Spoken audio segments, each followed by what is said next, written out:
Hi everyone, you are listening to the Accents podcast on WUKY. I am your host, Katerina Stoykova, and today with me is poet, essayist, and teacher Kathleen Driskell, Kentucky's 2025-2026 Poet Laureate. Hi Kathleen and welcome to Accents. Hi, Katerina. Thanks for having me. We've done this a few times, yes? Yeah, we have. It feels like I'm having coffee with you around my kitchen table. I think we have had Accents interview over the years at least 5 or 6 times. You think? Yeah. Well, yeah, feels pretty comfortable, Yeah. so I believe it.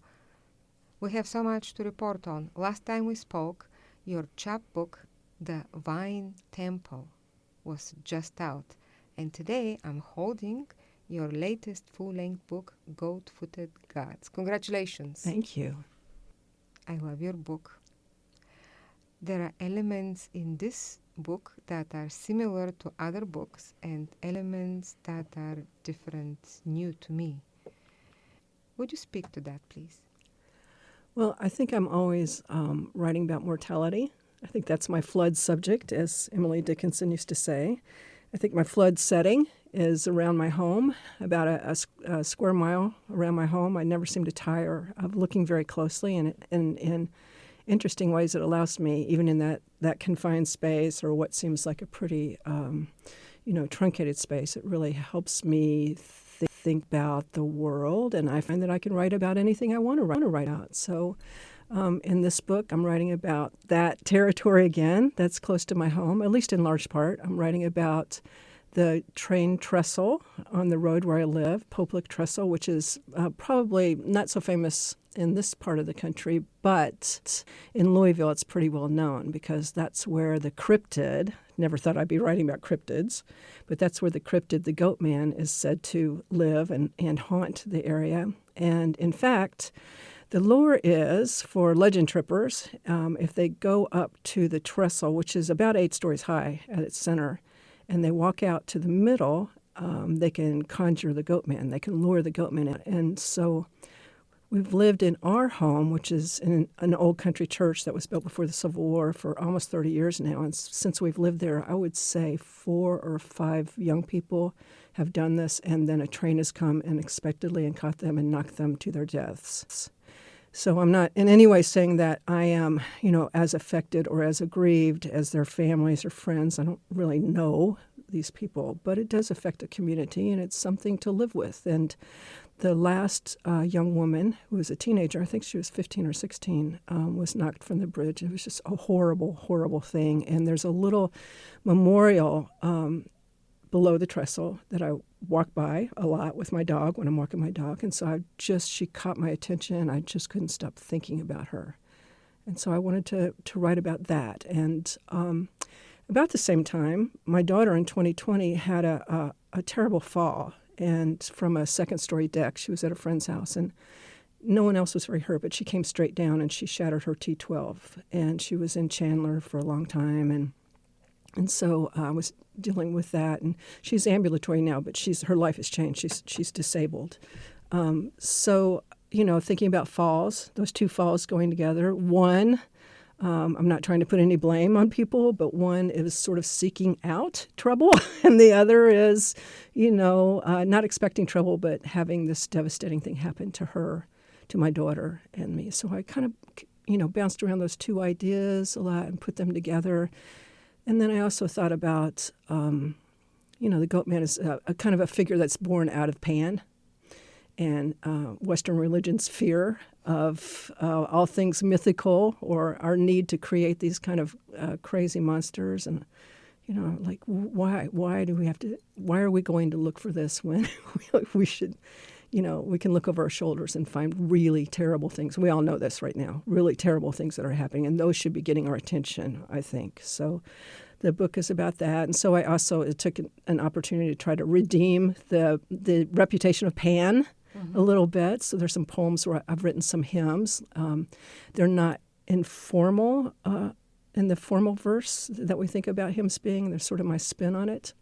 I'm not really a formal poet. I don't really have any interest in writing in form, but I am always informed by the concepts that form what they mean. And so I thought it might be nice to write some hymns. So there are, I don't know, 3 or so in the book. And then I have some poems where I make fun of the Greek male gods. So I was just trying to lighten the book up a little bit. I always think I'm lightening up my book, and it just turns out to be dark in a new way. So Writing about gods and at the same time stating almost in the same breath that you do not believe in any gods. Why the fascination then?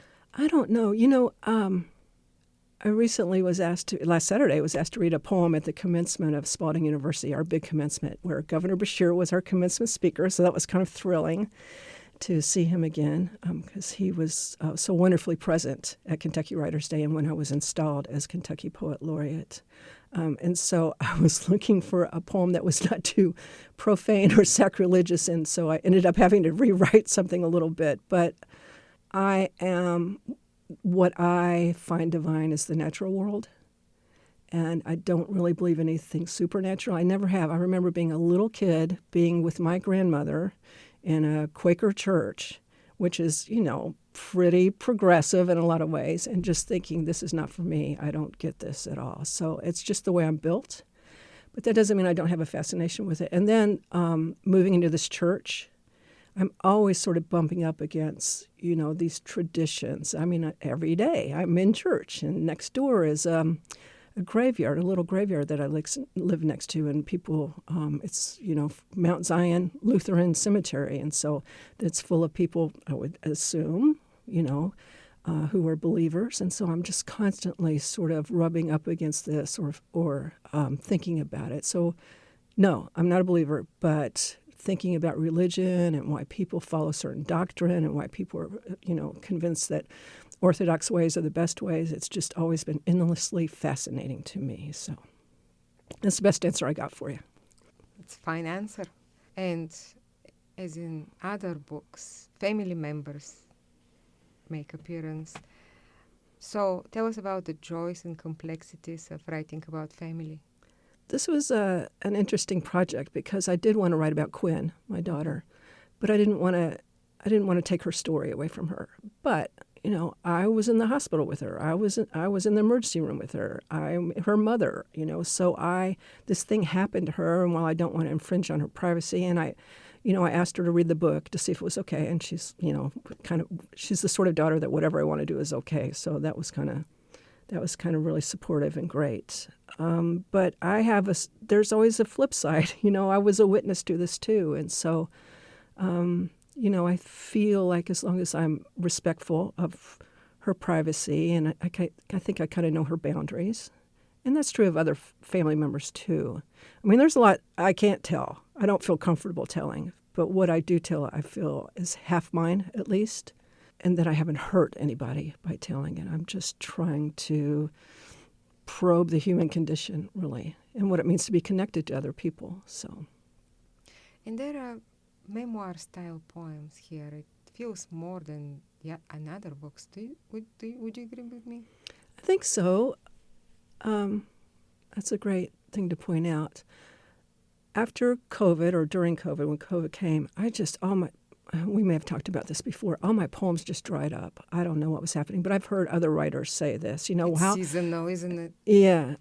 What do I have to say that could be of any import in this devastating time? And when people are losing their loved ones right and left, and it's just terrible. So I thought, well, I'm going to teach myself how to write essays.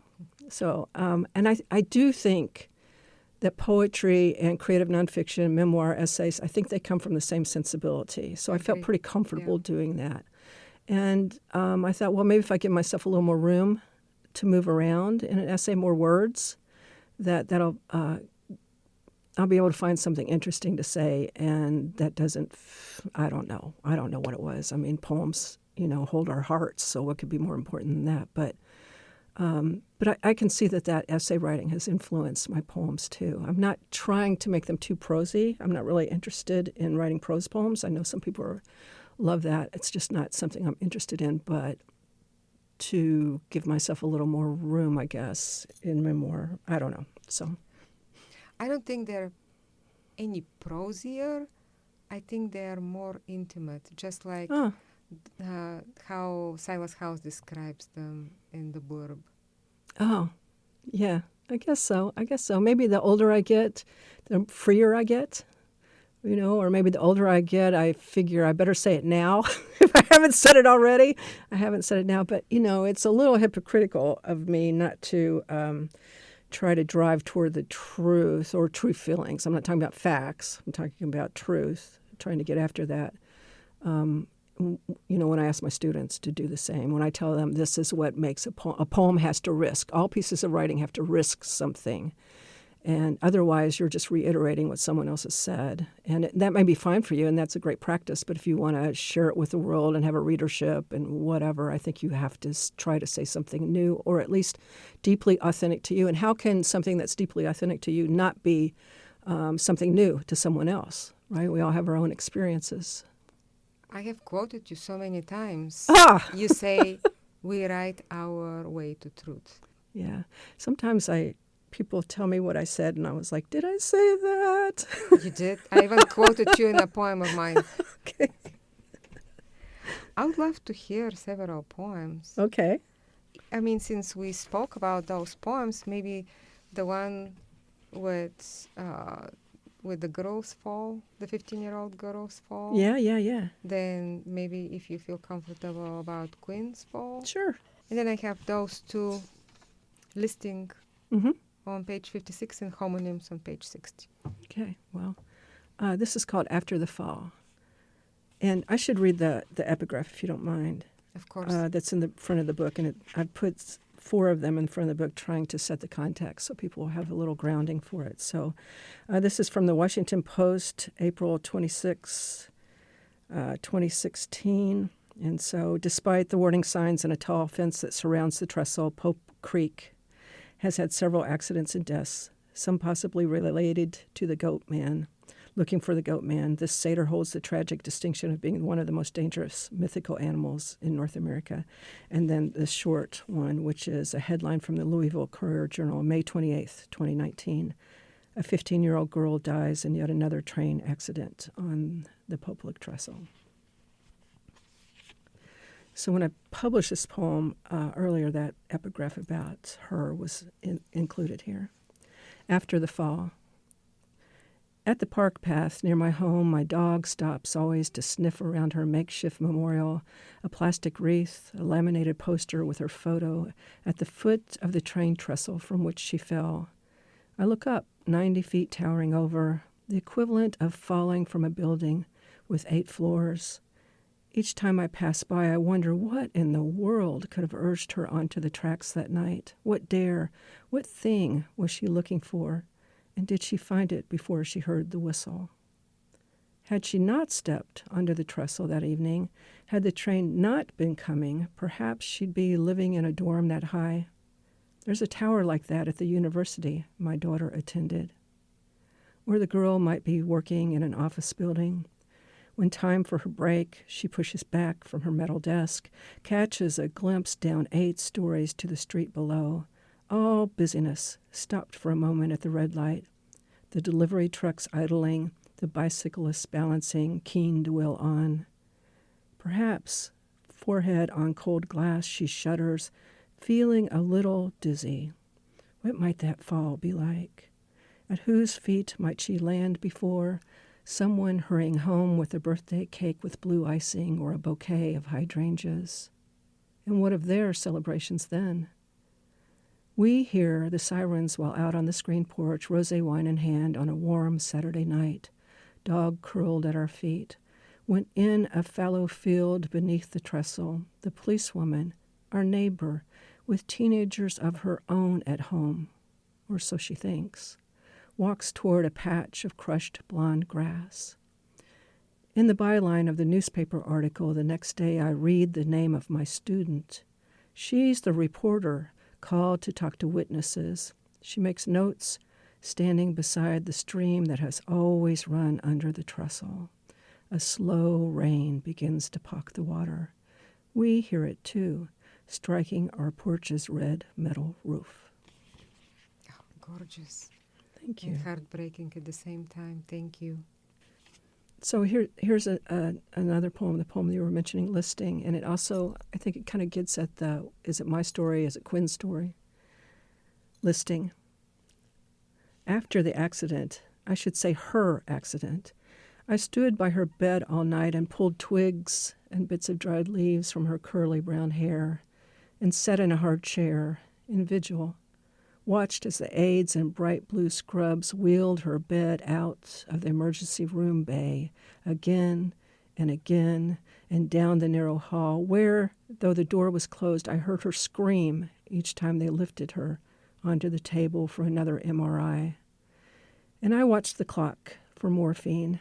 And overnight I watched the clock and wait for the neurosurgeon to wake from his soft bed, for his coffee to finish dripping into a pot, for him to kiss his children goodbye as they ran off to the school bus, for his finger to wheel through his texts, willed him to see that it was she who needed him most, very first that morning. I waited and ticked down the list of things I would give up for her, and even after I got to walking, I went on. It hits me differently when I hear it from you. Yeah, it was a hard time.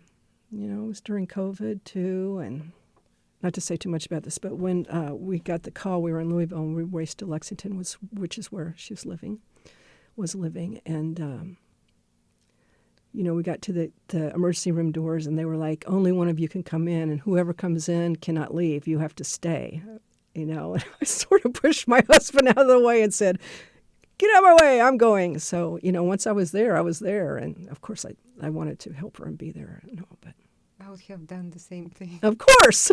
That's what I said. Later, when my husband was like, yeah, you kind of got a little rough with me there, I was like, well, Mother Bear. Would you read homonyms? Yeah, sure.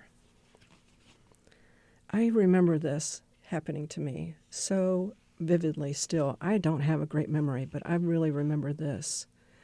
And it was when when language sort of struck me like lightning. And not just language, but the figurative, which is what I've always loved about writing and why I was called to poetry probably, rather than most other genres. Not that they don't have figurative language, but we really love the figurative as poets. Homonyms. In school, first grade perhaps, maybe second, we are studying language, homonyms. Now they are called homophones, I think. Each child is asked to make a poster to illustrate a pair of words that sound the same but mean different things. On one side of my poster board, I draw a red and white striped ball. On the other, the face of a child, pale, pink, eyes squinted, tears spurting out across the poster. Curly hair, like mine. I shiver. What have I drawn? How is it possible for one sound to do that, to have one meaning that rises while the other falls like a schoolyard seesaw? And this, though I knew it not then, this metaphor for the life to come, a seemingly bland, perfect sphere, a toy, potential for joy, watered by woe. My editor really liked that poem. He likes it a lot more than I like it. I mean, I like it. I love the memory of it and the play with language and all, but he wanted me to call the book Watered by Woe, and I was like, I don't think so. Oh, the title is taken by Lisa M. Miller, Woe and Oh. Oh, yes, that's right. That's right. Fun poet, Lisa. Yeah. Really talented. So how did you arrive at this title? This title came from, you can kind of find references to goat-footed gods or the goat-footed god, which is Pan, all over the, all over the world, internet, whatever, libraries. And so all I really did was put an S on it because I'm talking about all sorts of religions, including the Judeo-Christian religion as well. And our own mythologies also. Yes, of course, yeah. And for the listeners of Accents, Kathleen was, is, will always be my mentor. my writing teacher, and I'm grateful for that. I'm grateful for all that I've learned from her over the years. Let me mention a few things that I've learned, and it's not always obvious to us what others are learning from us, right? Absolutely. I'm interested to hear what you have to say.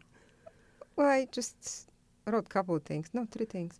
One is that I've seen you relaxed and smiling during all sorts of circumstances, like levity in potentially stressful times. How do you stay so calm? Oh, my goodness. I'm not sure. I guess maybe at one time in my life I wasn't. You met me at the right time. Okay. Even though we go back a little way, you met me at the right time. I think it's just experience, and trusting yourself and knowing that at some point, living with uncertainty, knowing that you've gotten through something before and you'll get through something again. So, I always say I'm just working toward wisdom. So that's my goal. So I really think, I've like all people, I've had stresses and anxiety and situations happen, and I'm sort of built to be optimistic as well. So that's the best answer I have for you. It's a great one. Thank you. And then being able to attend to your own writing and professional career through busy times. How do you manage to keep it a priority? Many people I know, myself included, tend to get distracted since it's easier to work on other people's things. It is easier to work on other people's things. It is easier to be distracted. And it's easy to get excited. I teach, and so it's very easy to get excited about student work and helping them and seeing potential in something and wanting to give them everything. But, at the heart of this, the reason I do all this, because I'm a writer and I'm built like a writer. It's not something I can separate really from myself. So if I'm not writing, or if I haven't written for a while, I don't feel like myself. I can feel physically, in my being that, I need to get back to my work. So I remember that why I did this in the first place. I love teaching. It is a calling of mine, but I found it through writing, and so that's foundational for me. It's the way I operate in the world. So I need to keep that strong and that muscle strong. I don't sit down as much as I used to, but when I sit down, I'm ready to write. Whereas before, and there's no right way to do this. I mean, everybody has their own style. But I remember Sina Jeter-Naslin, who's the founder of Naslin Man, her name's in the title of the school where I teach and chair the program, the MFA program. She used to talk about making appointments with herself. And so she would show me her appointment book. She had a paper book, of calendar. And she would have big places marked out, and they would be, with a big X through them. And that was her sacred time for writing. And so I took that lesson. I don't think that's always the way people write. We brought in a distinguished visiting writer for the spring residency, which we just finished at Spalding. And her name is Nina LaCour, and she is a wonderful writer. She mainly writes YA, and so we had her book in common. Watch Over Me was her book in common. But she had a Q&A with us, and it was fascinating. The students, I just saw them come alive when she started talking about this. She started talking about the fact that she stopped writing on the computer, stopped composing on the computer, stopped drafting, because, and this seems antithetical, but it makes so much sense to me, and maybe it will to you too, is that it took her longer to write that way, because she would stop, edit, back up, go forward, cut things, paste things, whatever. And then also, you have email popping through all the time. So years ago, and she makes her living by her writing. She teaches here and there, but that's how she makes her salary. She decided to just start writing by hand. And she doesn't make herself write chronologically, but she has a notebook with her all the time. This is something I've seen Frank X. Walker do. I've always thought about this, a wonderful poet from Kentucky, carry around a notebook. And I've seen him jot down things. And I thought, oh, well. But I've started doing this too a little bit, and it's kind of very freeing. I don't, particularly if I'm working in essays, which seem very large to me. So I don't make myself work chronologically. I just write the passage that I want to write. I write it in a notebook now. And what she does, which was my stumbling block before when I tried to write by hand, what she does is before, many people write by hand and do this, and then they type up after they're done. And that just seems so insurmountable. And I don't feel excited about something, a month later. So every day after she gives herself a certain amount of time to write, every day she goes and she types it up on the computer. That same day? Yep. Wow, that's commitment. Yeah.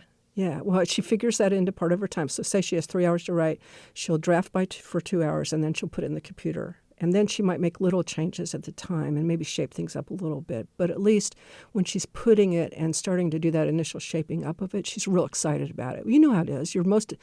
I always say, I love the poem most that I'm with, right? So you're most excited about things that they have to be going somewhat well. But if something's going well and you're working on it, you really love that. I think most writers are like that. I'm not like most writers in a lot of ways, but I think most writers are like that. So I just thought it was freeing. And the students just sat up and were asking questions, and it was a revelation, really. So, well, I don't know anybody else who has such process. Yeah. If anybody really, really, really wants to write, sounds like they're going to find a process that works for them, no? Right. I think so. But I don't know, like you say, it's so easy to get distracted, and it's so easy to get down on yourself if you haven't written for a while, and it's, your life takes you in another direction. And I've been talking about this a little bit as being poet laureate, but, writing is not just a thing we do, it's a way of being. And it's a way to sort of find your authentic self and deepen your human experience and reflection about things, especially in a world when we're yanked so many ways. So I think it takes many, many, many hours to become a great writer. But I think writing can help you have a great life, even if you don't put in all those hours, because of what it brings to you, your experience, how it makes you think about the imagination and creativity and language and all of those things that make us human and connect us to each other. I mean, what is language but something that connects us to each other? Language connects us to each other, but it also connects us to ourselves. Right. And getting to know me, getting to know myself better and understanding my own reactions and my own desire, if you will, that has really helped me spare myself miles and miles and years walking in the wrong direction. That's right. Well, another thing that I often say to students, which I don't know if I ever said to you, is we write what we don't know we know. And I think that's kind of what you're expressing there, or what I think you're expressing there. Yeah. When we write it down, we're like, oh. Of course. I'm always like, oh, did I think that? Or am I like that? Well, of course I am. Or, wow, am I like that? So you were recently appointed as the 2025-2026 Kentucky Poet Laureate. How has your life changed since then? Well, I've been palling around with Governor Beshear more. I'm just kidding. But I have, actually. He was, as I said, he was at Saturday's commencement. And he was so present, on Kentucky Writers' Day. So it's been kind of a thrill. I mean, it would have been a thrill anyway. But to be appointed by someone like him is just icing on the cake for me. It makes me smile all the time. But I'm busier, and I've had to think it took me a while, but people kept asking me, like, what's your vision? And I was like, I got to have a vision? Nobody told me I had to have a vision. I said, I've got projects, but my vision, I finally realized, is kind of like it's always been, to connect one writer with another, try to share information, try to share things that I know, but also it's a little selfish. I mean, a lot of teachers, and maybe being Kentucky Poet Laureate is like that. I mean, I love learning. I love looking at other people's work and thinking about other people's work, so it gives me more opportunities to do that across the state. So really, I mean, not to be too fresh about it, but it just means I'm a lot busier. So, but I want to go into high schools. I'm either Zoom into high schools or go in person if schedules allow for that. But what I really want to do is read with the writing teachers in high school because I want high school kids to understand that their writing teachers are also writers, that they came into this for this reason. I mean, I bet you if you have a writing teacher, the writing teacher, before the writing teacher thought about being a writer teacher, was thinking about being a writer too. So, and what great work. And, I like to do that. I like to read with students. I think I know that there are not a lot of things I know, but I know that communities that embrace the arts are stronger communities. So I'd like to go into communities and read, not just read my own work, but read with other people, share the podium with other people, and hear what they have to say. I'm doing this pilot in the park that figures into some of my poems. This park's really important to me. It's about 5 minutes away from my house, and I'm there a lot. And it's called Walk and Write with the Kentucky Poet Laureate. And so we're going to take a hike on this hike that I do many times. I've done it many, many times. And we're going to use our cameras and our notebooks and sort of just, take notes and images and things. And because we all know even from the ancients, but people still talk about it, that walking in nature helps foster and improve creativity and imagination. It's true. When I need a poem sometimes, or I'm feeling like I need to write, I take this trail. I've done it many times, and it never fails that I have to walk about, 3/10 of a mile, and there's a bend that comes around, and then my mind just engages. And then I'll just talk into my phone with images, or I'll stop with my notebook and I'll write, and it never fails. And so I want to help other people experience that if I can. What sweet thing, what privilege to take us into your creative world. Yeah. Yeah, thank you. Sure. And it wouldn't be a conversation with Kathleen Driskell if I don't ask her about the Jeter Karen Mann Graduate School of Writing at Spalding University in Louisville. So how are things at the MFA? Good. Busy. Most of my colleagues right now at Spalding, faculty colleagues particularly, are like getting ready to go off for the summer, and this is our busiest time of year. So I'm like, I don't want to hear about your vacation. But it's work, but it's good work. It's really great work. So we just finished, as I said, the summer residency where students come for a week, Saturday to Saturday, and we do workshops and lectures and readings and do arts events and reflect upon those. And then they go into their mentored part of the semester, which we call the independent study. And in about 10 days, we're going into our virtual summer residency. So we're going to do everything virtually. We started this when COVID happened because we had to. And we found we could do it pretty well, do programming pretty well. So it's synchronous. So it's, you're sitting in front of the computer quite a bit, but it's live, and we're having real conversations with each other. So it's quite wonderful. So students started asking, can you do this? Can you do this? And so we said, well, we can try it. So this is our second year of presenting the virtual residency, and we're double our number of students who want it. And it, a lot of people can't get to Louisville, or, there's some expense with traveling. And so it makes it more accessible. Students can come and get the same degree as the brick and mortar students, and there's no distinction. We don't make any distinction. In fact, you could decide something's happening this summer. I can't come to spring, but I can go to summer virtual, and then you can come back and go on in person. So, you can mix and match too. So wonderful flexibility, and the same mentors, I assume. Yes. Awesome. Yeah. There's not a faculty A and faculty B. We all teach. Well, name a few of the faculty members. Well, let's see. Maggie Smith, who's probably one of the best-known poets nationally right now, and is on tour with Dear Writer, which is a book, sort of craft essays on inspirations for writers. She's a member of our faculty. Silas House, my friend Silas, he's a graduate of Nasla Mann, and when he graduated, we hired him right away. He's a fiction writer. Angela Jackson Brown is a fiction writer. She's another alum that we hired right away, and she, wonderful, wonderful teacher, and really writes quickly in many books that are wonderful. So writing for children, Leslie Newman, I always call her the OG of writing for children. She is the OG, Yeah, yes. she originally, I think she's the most banned children's writer in America right now. She's was originally her first book that she became known for was Heather Has Two Mommies. And let's see, who else? Lee Martin, who also teaches at Ohio State, and he's a creative nonfiction and a fiction writer. He's come on board with us. Wonderful teacher, really generous. All these people are generous. So let's see, playwrights, Kira Obolinski, who's an amazing playwright. She teaches playwriting.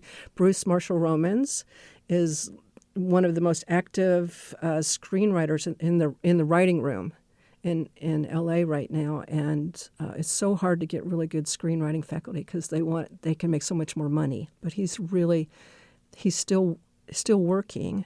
He's constantly working on new streaming projects, but he also just wants to teach, and he's connected to Louisville. So, Well, you say he wants to teach, but I would think that people not only teach there, the teachers also learn from one another. And all the plenary lectures, you cannot not learn cross-genre. right. Well, I've noticed since I started as associate program director there in 2003, and then when Sina retired in 2017, I rose up as the leader of the program. But I have noticed, so I've been there a while, and what I've noticed is that many people are still writing in their genre that they were hired in to teach, but they're also writing in other areas too. And the other thing that's just fabulous is that some of them are writing with their former students too, which I just think is amazing. So it's a very welcoming, warm community without a lot of boundaries, I think, in a good way. And as you said, you're writing also essays. Yes, Yes. right. Well, I turned to my colleagues to help teach me how to do that. So that's the first place I turned. So what are you writing now? I'm trying to work on a book of essays right now. I've written a couple that had some success, and so I don't know. It gave me sort of the hubris to think that I could write a book of essays. So I have no doubt you can write a book of Well, we'll essays. see. You We'll probably see. have written it already. No, I haven't. I absolutely haven't. But I'm writing about being part of, well, some of the same subjects that I'm treating in my poems, like being part of the white flight to the next county over from Louisville when busing was when Louisville finally said, Uncle, we will bus our students to integrate our schools. It took Louisville longer than most places. We were one of the last. We had more sort of court stays than anyone else. So, you heard about the busing riots in Boston, and ours were many years later in the mid-'70s, too. So I'm writing about that move out there and the fact that we moved to a little subdivision called Confederate Estates, which is just shocking to me. It's like nobody's trying to hide this too much. Ostensibly, it was called that because there was a graveyard of Confederate soldiers in Pewee Valley that the housing subdivision sort of butted up against, but I'm not thinking that that's really what that was about. So there is a question that I ask all my guests who teach creative writing.